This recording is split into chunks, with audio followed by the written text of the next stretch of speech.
Hi friends, பால் பாயாசம் செய்யலாம் வாங்க. அதுக்கு தேவையான பொருட்கள்: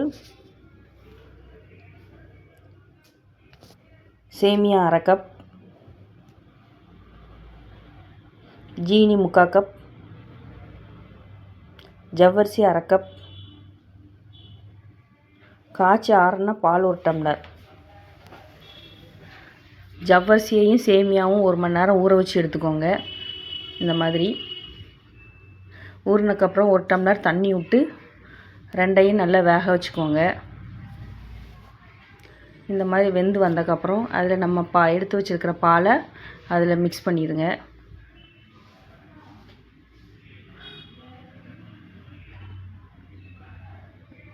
அதுக்கப்புறம் நம்ம எடுத்து வச்சுருக்க ஜீனியையும் அதில் மிக்ஸ் பண்ணிடுங்க.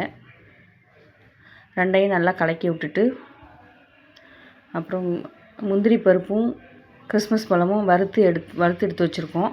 அதை இதில் ஆட் பண்ணிடுங்க. நமக்கு தேவையான நெய் கொஞ்சம் ஆட் பண்ணிக்கோங்க. அவ்வளோதான்.